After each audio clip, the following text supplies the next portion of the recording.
والسابقون الأولون من المهاجرين والأنصار والذين اتبعوهم بإحسان رضي الله عنهم ورضوا عنه صدق الله مولانا العظيم وبلغنا رسوله النبي الكريم الأمين ونحن على ذلك لمن الشاهدين والشاكرين والحمد لله رب العالمين رب اشرح لي صدري ويسر لي أمري واحلل عقدة من لساني يفقهوا قولي اللهم أرنا الحق حقا وارزقنا اتباعه وأرنا الباطل باطلا وارزقنا اجتنابه اللهم أرنا الأشياء كما هي إن الله وملائكته يصلون على النبي يا أيها الذين آمنوا صلوا عليه وسلموا تسليما اللهم صل وسلم على سيدنا ومولانا محمد وعلى آل وأصحاب سيدنا ومولانا محمد وبارك وسلم وصلي عليه الصلاة والسلام عليك يا رسول الله وعلى آلك وأصحابك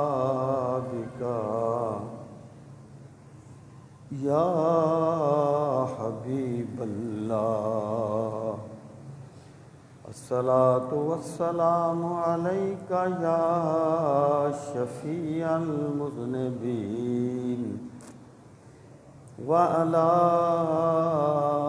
آلك وأصحابك يا رحمة للعالمين صلى الله على محمد عدد ما ذكره الذاكرون وعدد ما غفل عن ذكره الغافلون۔ انتہائی عزت و احترام کے لائق قابل صد تکریم معزز و محترم سامعین کرام، آج جمعۃ المبارک کے اس بابرکت موقع پر میں آپ کی خدمت میں جو عرض کرنا چاہتا ہوں ان کا عنوان یہ ہے کہ عقائد اہل سنت کی روشنی میں شرف صحابیت کے کیا تقاضے ہیں۔ مراد یہ ہے کہ قرآن و سنت کی تعلیمات سے اخذ کر کے اہل السنہ والجماعہ نے صحابہ کرام کے بارے میں جو مسلمہ عقائد اختیار کیے ہیں وہ کیا ہیں۔ اس کی وجہ یہ ہے،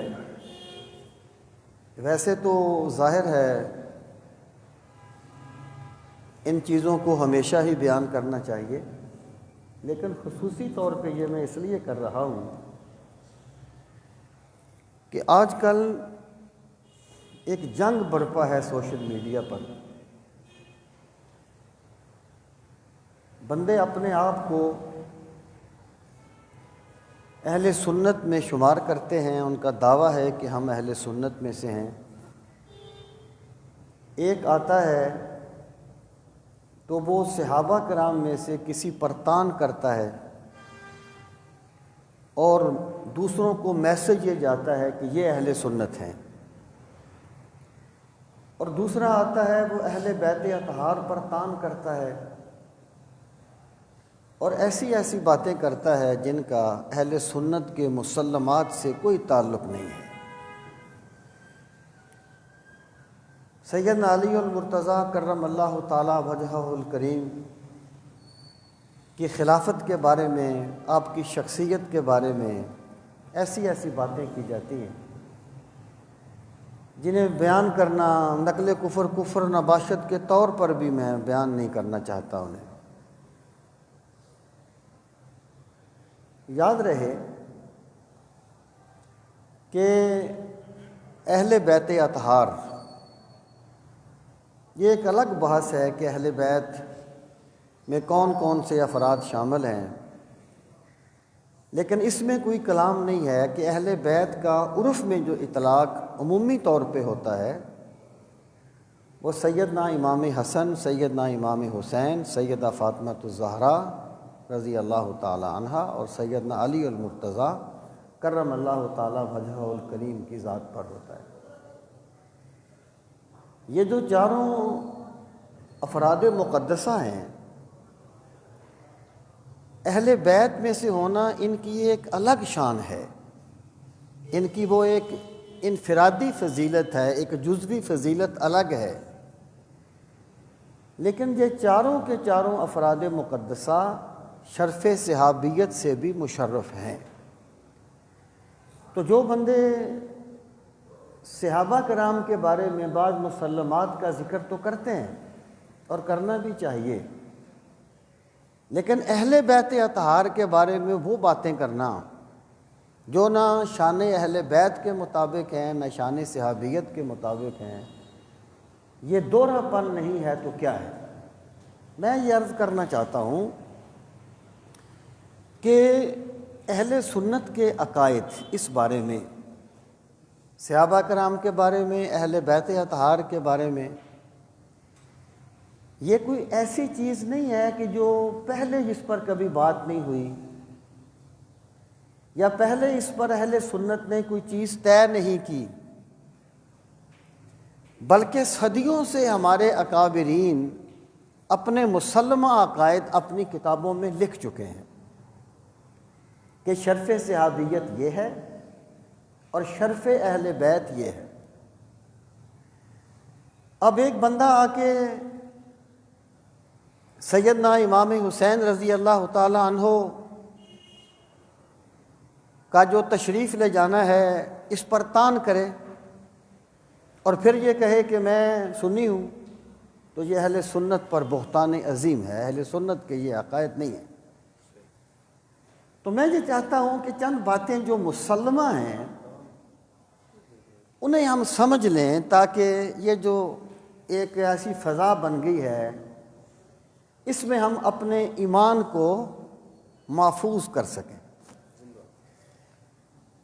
اور یہ بات بالکل واضح ہے، یہ صرف لفظوں کا ہیر پھیر نہیں ہے کہ اہل السنت جو ہیں وہ رسول کریم صلی اللہ تعالیٰ علیہ وآلہ وسلم کی ہر نسبت کو اپنے دل و جان سے عزیز سمجھتے ہیں اور وہ رسول کریم صلی اللہ تعالیٰ علیہ وآلہ وسلم کی آل اطہار سے بھی محبت کرتے ہیں کیونکہ سرکار کی آل ہے. ہم تو نسبتوں کا احترام کرنے والے لوگ ہیں اور وہ رسول کریم صلی اللہ تعالیٰ علیہ وآلہ وسلم کے صحابہ کرام کا بھی احترام کرتے ہیں کیونکہ وہ سرکار کے صحابہ ہیں. تو اہل سنت جو ہیں یہ افراط و تفریط سے پاک ہیں، یعنی اہل سنت کا یہ نظریہ نہیں ہے کہ جناب اگر استغفر اللہ اہل بیت کا ذکر ہلکے الفاظ میں نہ کیا جائے تو شان صحابہ بیان نہیں ہوگی، یا اگر صحابہ کرام کا ذکر ہلکے الفاظ سے نہ کیا جائے تو اہل بیت کی شان بیان نہیں ہوگی۔ اہل سنت اس نظریے کے قائل نہیں ہیں۔ اہل سنت کا نظریہ یہ ہے کہ رسول کریم صلی اللہ تعالیٰ علیہ وآلہ وسلم کہ اہل بیت اطہار کی شان بیان کی جائے تو صحابہ خوش ہوتے ہیں، اور صحابہ کی شان بیان کی جائے تو اہل بیت خوش ہوتے ہیں۔ ان میں کوئی تضاد نہیں ہے، یہ میرے پاک رسول صلی اللہ تعالیٰ علیہ وآلہ وسلم کے شان کے مظاہر ہیں، مختلف روپ ہیں۔ سامعین محترم، ظاہر ہے بہت سی چیزیں ہیں، بہت سے مباحث ہیں، میں وہ نہیں چھیڑ سکتا، میں چند بنیادی باتیں آپ کی خدمت میں عرض کروں گا۔ سب سے پہلے ہمیں یہ سمجھ لینا چاہیے کہ صحابی ہوتا کون ہے، اور ہم صحابہ کرام کی عظمت کو کیوں مانتے ہیں، پھر ان کے متعلقہ جو متعلقات ہیں وہ جتنی باتیں پاسبل ہوئیں وقت کے اعتبار سے وہ میں عرض کروں گا۔ سب سے پہلے یہ بات ہمیں سمجھنی چاہیے کہ ایک ہوتا ہے کسی لفظ کا وہ معنی جو لغت میں ہے، جس کے لغوی معنی کہتے ہیں، ایک ہوتا ہے کسی لفظ کا وہ معنی جو اصطلاح میں استعمال ہوتا ہے۔ ان میں فرق کرنا چاہیے۔ مراد یہ ہے، مثلا ایک لفظ ہے صلاۃ، اب نماز کو ہم صلاۃ کہتے ہیں، جبکہ لغت میں صلاۃ کا معنی نماز نہیں ہے۔ لغت میں صلاۃ کے اور بہت سے معنی ہیں، لیکن نماز معنی نہیں ہے لغت میں، یہ لغوی معنی اس کا نہیں ہے۔ صلاۃ کا لغوی معنی ہے دعا مانگنا، لیکن جب یہ لفظ اسلام میں استعمال ہوا تو یہ ایک مخصوص عبادت کے لیے استعمال ہوا جسے ہم نماز کہتے ہیں۔ تو اس کا لغوی معنی دعا ہے اور اصطلاحی معنی نماز ہے، تو ہمیں لغوی اور اصطلاحی معنی میں فرق کو سمجھنا چاہیے۔ اب آ جائیں صحابی کی طرف۔ صحابی کہتے کسے ہیں؟ پہلی بات تو یہ یاد رکھیں، صحابی کا جو لفظ ہے یہ صاحبہ سے نکلا ہے۔ صاحبہ کا معنی ہوتا ہے کسی کی سنگت اختیار کرنا یا کسی کی ہمنشینی اختیار کرنا۔ تو صحابی کا لفظی معنی ہے ساتھی، ساتھ رہنے والا۔ جو قرآن مجید نے کہا محمد الرسول اللہ والذین معہ اشداء علی الکفار، کہ رسول کریم صلی اللہ تعالیٰ علیہ وسلم اللہ تعالیٰ کے رسول ہیں، اور وہ جو ان کی معیت میں ہیں ان کی یہ شانیں ہیں۔ تو صحابی کا جو لفظی معنی ہے یہ کیا ہے؟ ساتھ ہونا۔ لیکن اصطلاح میں صحابی کسے کہتے ہیں اسے اچھی طرح ہمیں سمجھ لینا چاہیے، بہت سے اعتراضات اس سے ختم ہو جاتے ہیں۔ اصطلاح میں صحابی کا معنی ہے، امام بخاری نے جو اس کی تعریف کی ہے صحیح بخاری میں، کہ من رآہ من المسلمین فہو صحابی، کہ مسلمانوں میں سے، اہل اسلام میں سے جس بندے نے سرکار کی زیارت کی وہ صحابی ہے۔ یعنی اگر کوئی بندہ دل سے مسلمان ہی نہیں ہے، وہ سرکار کی زیارت بھی کرے، پیچھے نمازیں بھی پڑھے، وہ صحابی نہیں ہوگا، کیونکہ صحابی ہوتا ہی من المسلمین، مسلمانوں میں سے۔ علامہ ابن حجر عسقلانی نے بہت جامع تعریف کی نخبۃ الفکر میں، اصول حدیث پہ ایک عام کتاب ہے جو مدارس میں پڑھائی جاتی ہے۔ وہ فرماتے ہیں کہ من لقی النبی صلی اللہ علیہ وسلم، کہ جس بندے نے نبی کریم صلی اللہ علیہ وسلم سے ملاقات کی، من لقی النبی صلی اللہ علیہ وسلم مؤمنا بہ، ملاقات کی سرکار پر ایمان لاتے ہوئے، من لقی النبی صلی اللہ علیہ وسلم مؤمنا بہ، اگلا جملہ کیا ہے؟ ومات علی الاسلام، اور وہ بندہ حالت اسلام میں ہی دنیا سے گیا۔ اس سے ثابت کیا ہوا کہ اگر ایک بندہ مرتد ہو گیا وہ صحابی نہیں ہوگا۔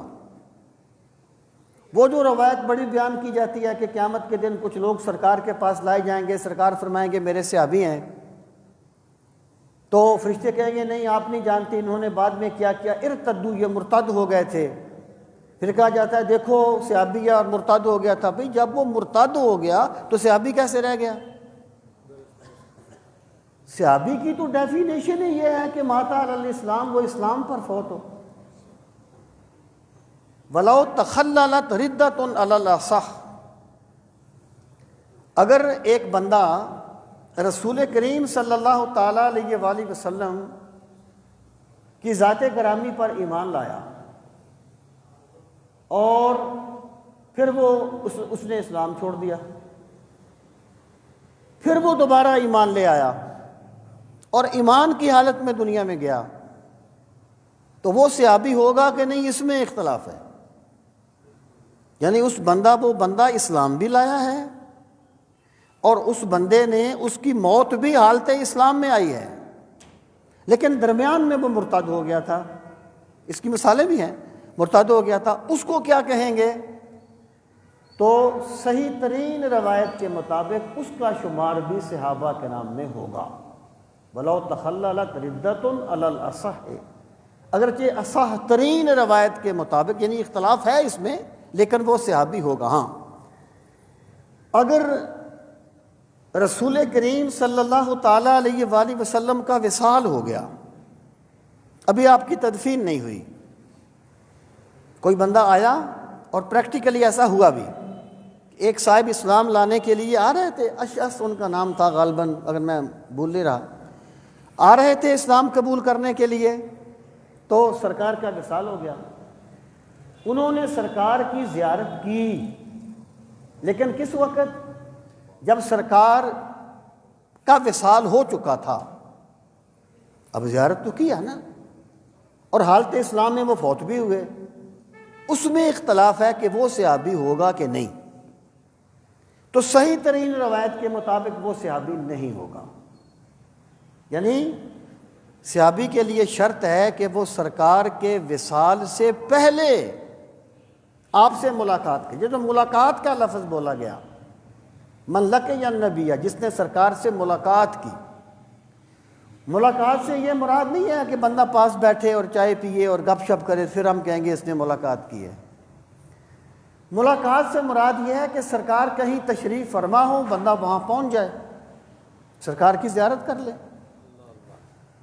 سرکار کہیں اونٹنی پر سوار ہیں، لوگ اکٹھے ہیں، وہ بھی اس مجمع میں چلا جائے، سرکار کی زیارت کر لے، تو وہ صحابی ہوگا۔ لقی النبی میں اس چیز کو بھی سمیٹ دیا گیا کہ اگر ایک بندہ نابینا ہو، وہ زیارت نہ کر سکے، نابینا ہے نا جی، سرکار کی بارگاہ میں گیا، ایمان بھی لایا، لیکن سرکار کی زیارت تو نہیں کی، نابینا ہے، تو لقے یا ملاقات کرنے میں یہ ثابت کر دیا گیا کہ وہ بھی صحابی ہوگا، وہ بھی صحابی ہوگا جس نے سرکار سے ملاقات کی، اگرچہ نابینا ہونے کی وجہ سے زیارت نہ کر سکا۔ اب سامعین محترم، اب میں یہ بات عرض کروں گا کہ جو بندہ یہ کہتا ہے کہ سرکار نے، حدیث پاک میں ہے کہ میرے صحابہ میں 12 منافق ہیں، اس بیوقوف سے پوچھو کہ جب صحابی ہوتا ہی مومن ہے تو صحابہ میں منافق کیسے ہو گئے؟ جب صحابی ہوتا ہی مومن ہے تو پھر صحابہ میں منافق کیسے ہو گئے؟ او بھائی یہاں پر صحابی کا لفظ اپنے لغوی معنی میں ہے، اصطلاحی معنی میں نہیں ہے، کہ سرکار کا مطلب یہ تھا کہ جو بندے اس وقت میرے ساتھ چل رہے ہیں ان میں 12 منافق ہیں، اور وہ منافق وہی تھے جنہوں نے سرکار کو شہید کرنے کی سازش کی تھی غزوہ تبوک سے واپسی پر۔ یہاں پر یہ لفظ جو ہے اپنے لغوی معنی میں ہے، اصطلاحی معنی میں نہیں ہے۔ اصطلاحی معنی میں تو صحابی ہوتا ہی وہ ہے جس کا انتقال جو ہے وہ ایمان پر ہوتا ہے، اور وہ رسول کریم علیہ الصلوۃ والسلام پر ایمان کی حالت میں آپ سے ملاقات کرتا ہے۔ سامعین محترم،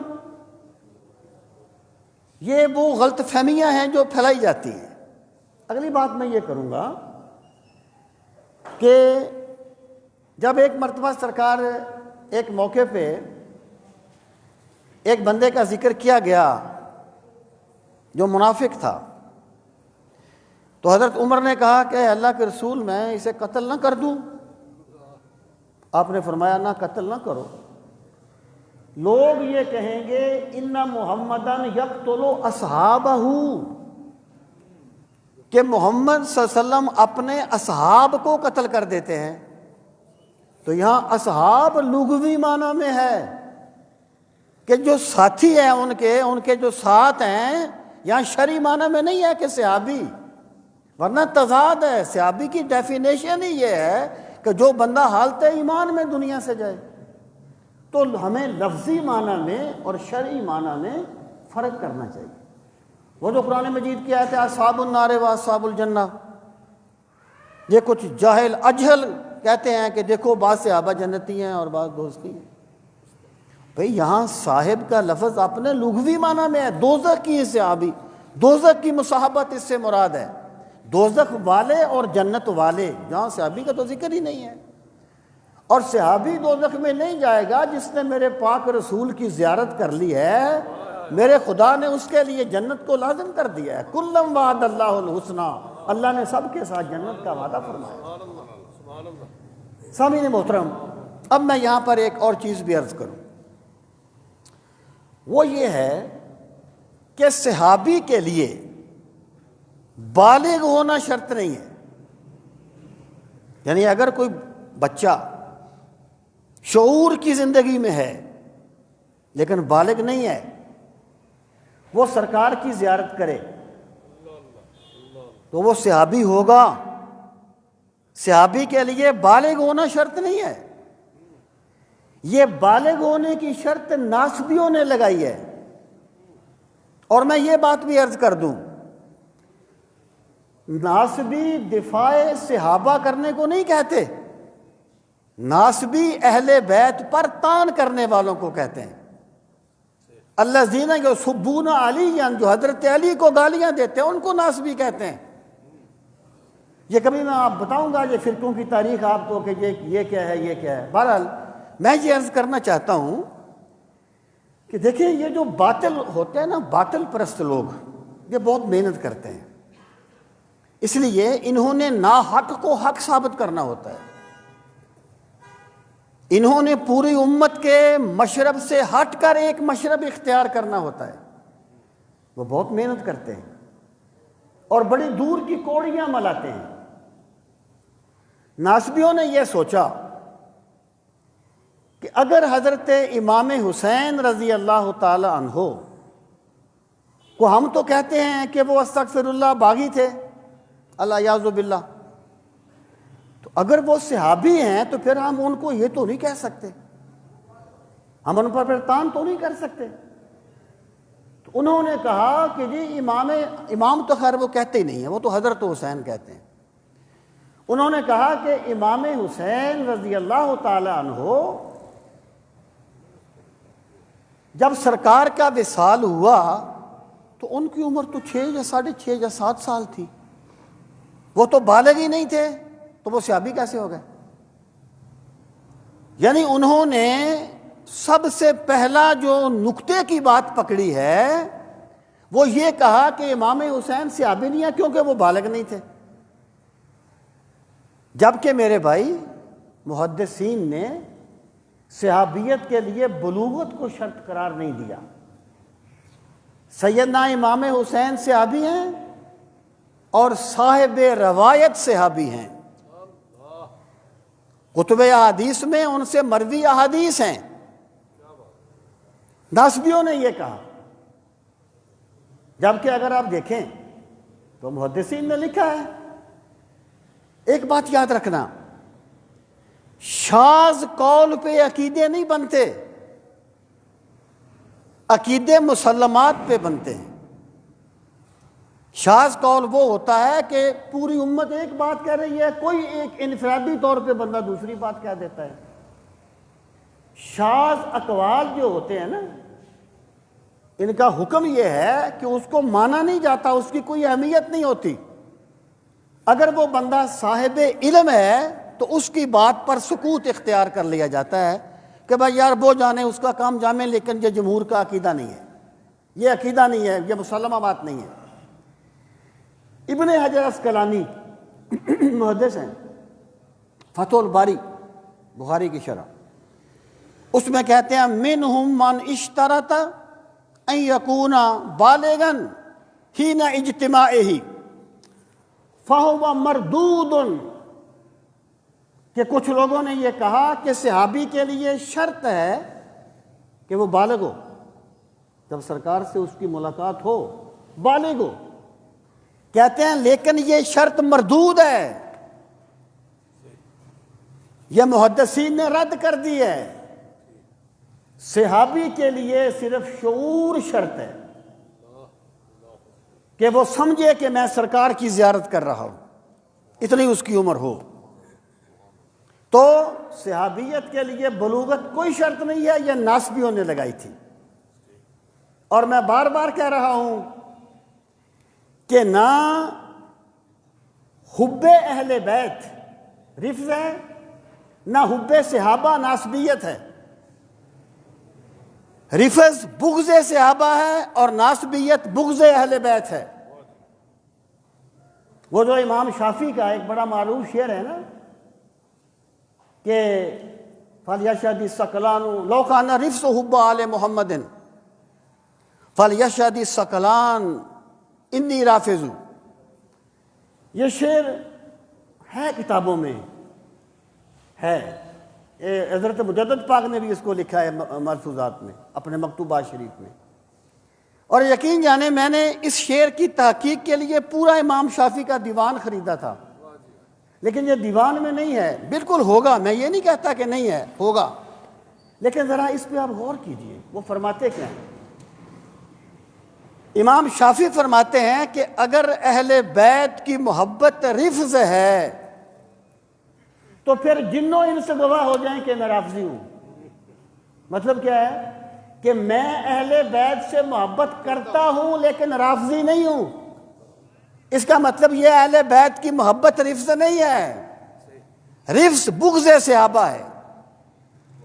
اور ایک اگلا شعر بھی ہے، پتہ نہیں ہے کہ نہیں، میں نے یہ کہیں پڑھا ہے سنا ہے کہ لو کان النسب حب اصحاب محمد فلیشهد الثقلان انما انا ناسبی، کہ اگر اصحاب رسول کی محبت نسب ہے، ناسبی ہونا ہے، تو پھر جنوں ان سے گواہ ہو جائے میں ناسبی ہوں.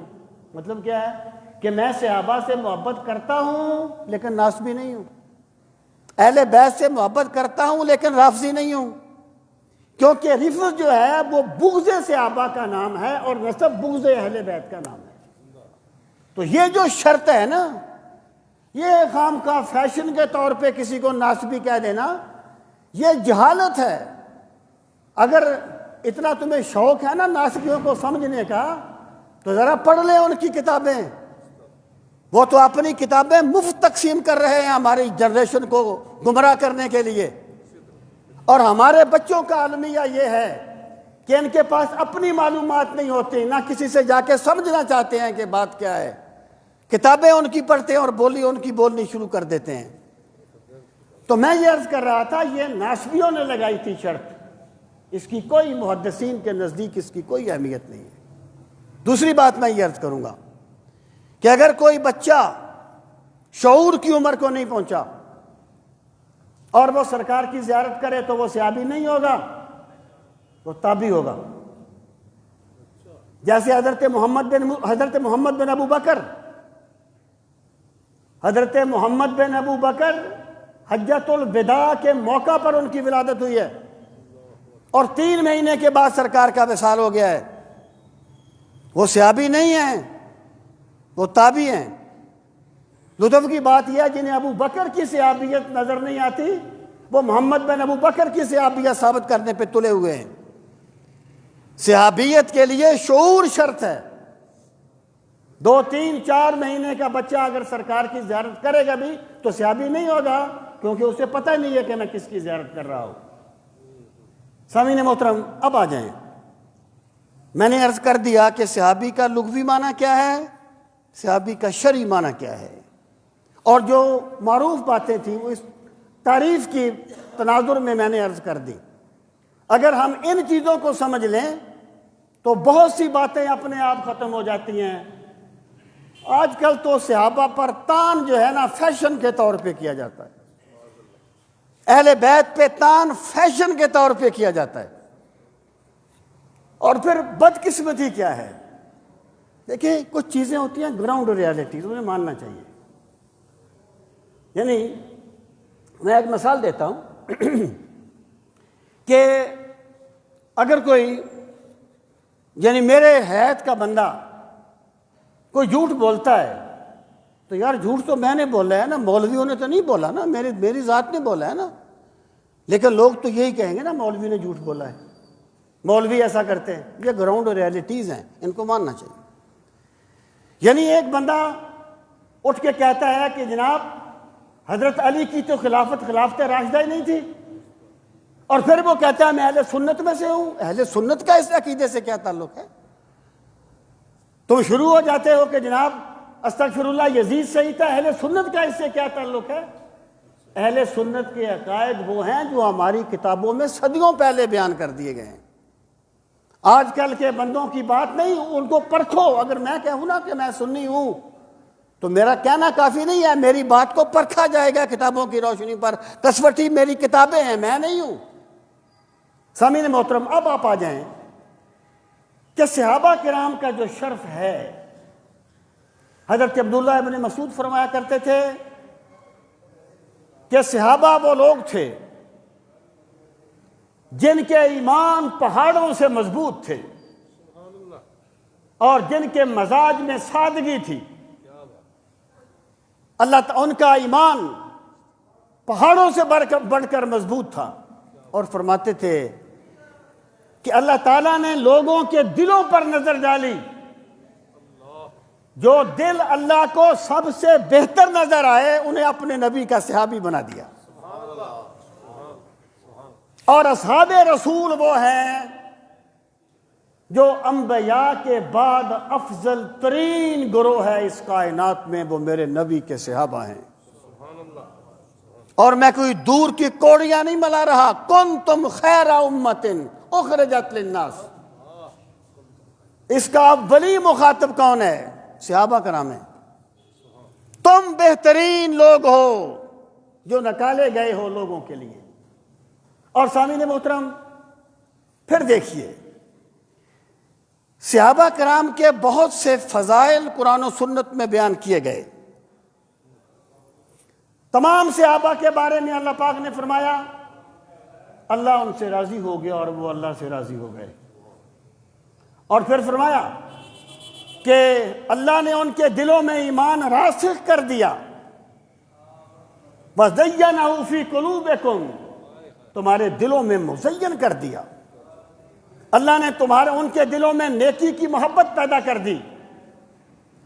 اور رسول کریم علیہ الصلوۃ والسلام نے فرمایا اگر میرا صحابی، مفہوم ہے، 2 سیر جو خرچ کرے اور کوئی بعد والا بندہ احد پہاڑ جتنا سونا خرچ کرے تو جتنا اجر میرے صحابی کو ملے گا بعد والوں کو نہیں ملے گا۔ جس کو صحابی مان لیا نا اس میں یہ شانیں ماننی پڑیں گی۔ جس کو صحابی مانتے ہو نا وہ رضی اللہ عنہ بھی اس کو ماننا پڑے گا۔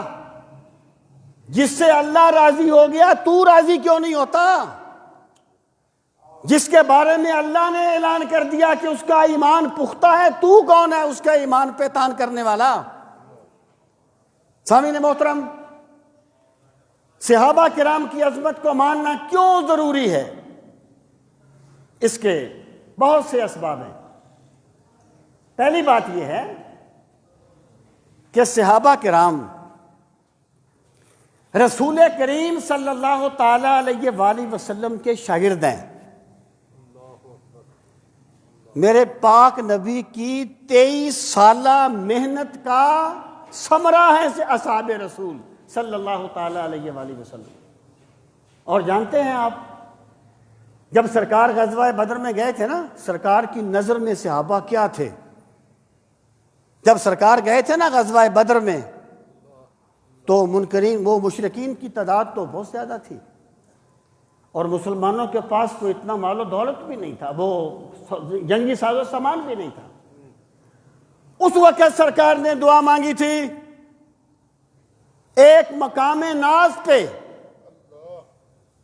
کہ اللہم ان تولک هذه الاصحابہ لا توبد فی الارض، میرے مالک میں اپنے 15 سال کی کمائی لے کے آ گیا ہوں، 13 سال مکے کے اور 2 میں غزوہ بدر ہوا، میں 15 سال کی کمائی لے کے آ گیا ہوں، اگر آج میرے یہ غلام مارے گئے نا تو قیامت تک تیری عبادت کرنے والا کوئی نہیں رہے گا۔ یہ سرکار کے صحابہ سرکار کے اولی شاگرد ہیں، جن کے دلوں کا تزکیہ نظر نبوت نے فرمایا ہے،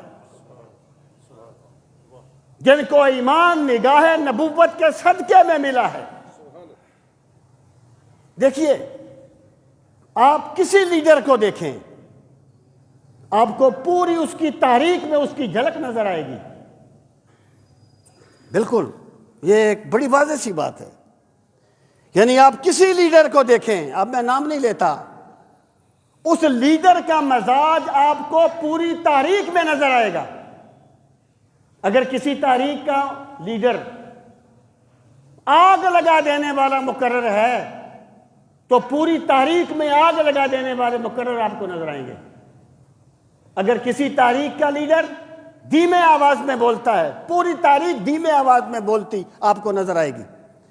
اگر کسی تاریخ کے لیڈر میں کوئی احساس تفاخر ہے، آپ کو وہ پوری جماعت میں نظر آئے گا، یہ صحابہ تو میرے رسول کے پیروکار ہیں، یہ تو سرکار مدینہ صلی اللہ تعالی علیہ وآلہ وسلم کے اولین شاگرد ہیں۔ دیکھیں نا، یہ ہمارے مشائخ کے سلسلے چلتے ہیں، ایک پہلے شیخ ہوتے ہیں، پھر آگے ان کی اولاد آ جاتی ہے، آگے ان کی اولاد آ جاتی ہے، لیکن جس بندے نے پہلے شیخ کی صحبت پائی ہوتی ہے نا، اس کا رنگ دوسروں سے مختلف ہوتا ہے۔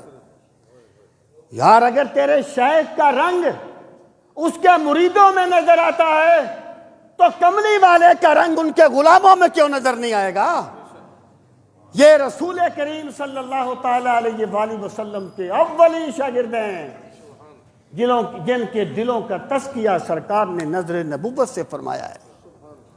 سامعین محترم، اور دوسری بات یہ ہے کہ اگر میں صحابہ کو نہ مانوں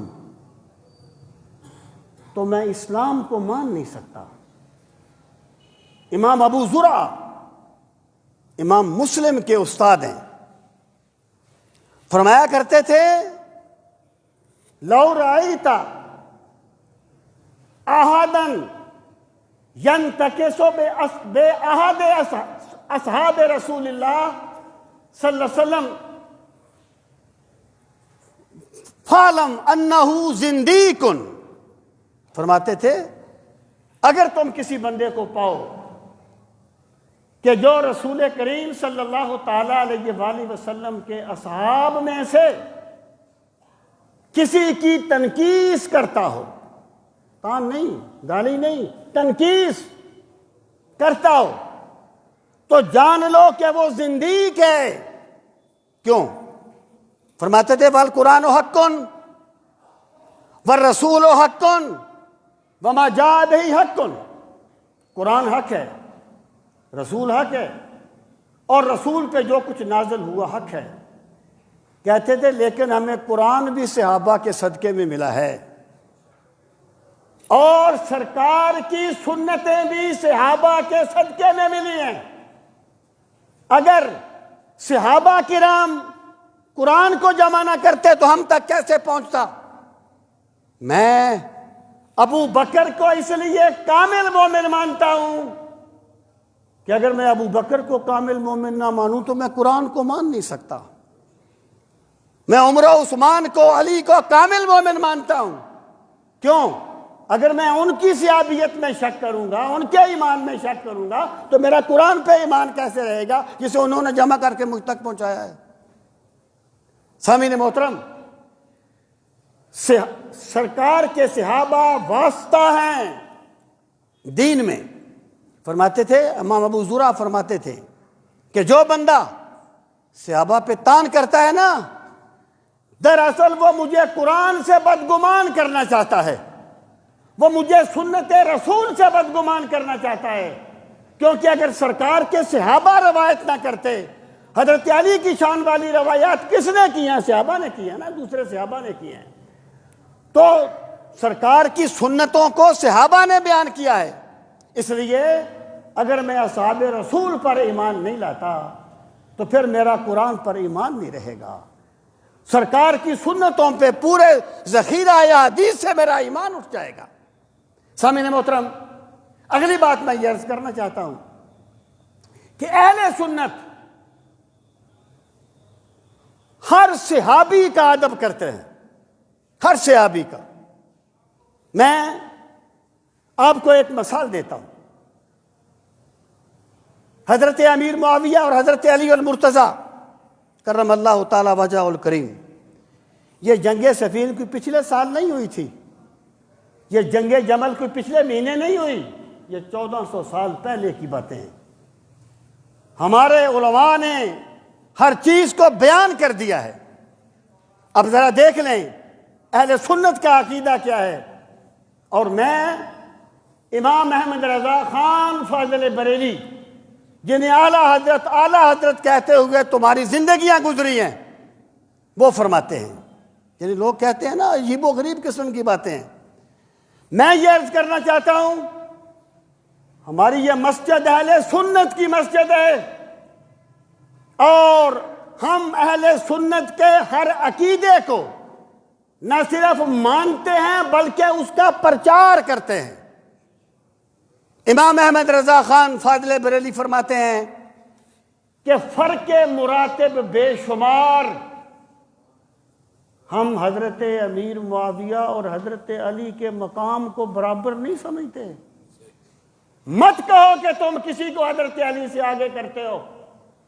فرماتے ہیں حضرت علی اور حضرت امیر معاویہ، حضرت علی کا مقام اتنے درجے بلند ہے کہ ان کا شمار نہیں ہو سکتا۔ تم شمار نہیں کر سکتے مولا علی کتنے درجے بلند ہیں، فرق مراتب بے شمار۔ پھر فرمایا حق بجانب حیدر کرار۔ ہمارا یہ بھی عقیدہ ہے کہ حضرت علی رضی اللہ تعالی عنہ کے ساتھ حق تھا، وہ حق پر تھے۔ لیکن ایک بات یاد رکھنا، یہ جو اجتہادی مسائل ہوتے ہیں نا، ان میں حق کے مقابلے میں باطل نہیں ہوتا، ان میں حق کے مقابلے میں خطائے اجتہادی ہوتی ہے۔ یہ صحیح اور اصح کا فرق ہوتا ہے، راجع اور ارجح کا فرق ہوتا ہے۔ مثلا فقہی مسائل کی مثال لیں، ہم حضرت امام شافعی کی تقلید نہیں کرتے، تو کیا ہم کہتے ہیں کہ حضرت امام شافعی باطل پر تھے؟ کیا امام مالک باطل پر تھے؟ اجتہادی مسائل میں حق کا متضاد باطل نہیں ہوتا، حق کا متضاد خطائے اجتہادی ہوتا ہے، اور خطائے اجتہادی بذات خود ایک اجر ملنے کا سبب ہے۔ تاجدار بریلی فرماتے ہیں حق بجانب حیدر کرار، ہم مولا علی کو حق پر سمجھتے ہیں، ان کے مقابلے میں آنے والے حق پر نہیں تھے، جیسے ناسبی کہتے ہیں. یہ اہل سنت کا عقیدہ نہیں ہے کہ حضرت علی کے مقابلے میں آنے والوں کو حق کہا جائے. حق حضرت علی کے ساتھ تھا، لیکن مقابلے میں آنے والے خطائے اجتہادی پر تھے. یہ تقسیم میں نہیں کر رہا، 1400 سالوں سے ہمارے علماء کر رہے ہیں. اور آگے فرماتے ہیں ولیکن معاویہ بھی ہمارے سردار. حق تو حضرت علی کے ساتھ ہے، اور حضرت امیر معاویہ سے ان کے درجے بھی اتنے بلند ہیں جن کا شمار ممکن نہیں ہے. لیکن معاویہ بھی تو سرکار کے صحابی ہیں، اور سرکار کا ہر صحابی ہمارے سر کا تاج ہے، لیکن معاویہ بھی ہمارے سردار. پھر فرماتے ہیں تان ان پہ کار فجار، جو حضرت معاویہ پہ تان کرے گا وہ فاجر ہوگا، سنی نہیں ہوگا. سامعین محترم، میں یہ عرض کرنا چاہتا ہوں کہ اہل سنت کے مسلمات کے مطابق جو صحابہ کرام کا طبقہ ہے، یہ انبیاء کے بعد افضل ترین طبقہ ہے. اور یہ کہنا کہ جناب وہ صرف صحابی ہے، صرف صحابی کوئی چھوٹی بات ہے. لیکن صحابہ میں کوئی ادنا نہیں ہے، سارے اعلیٰ ہیں.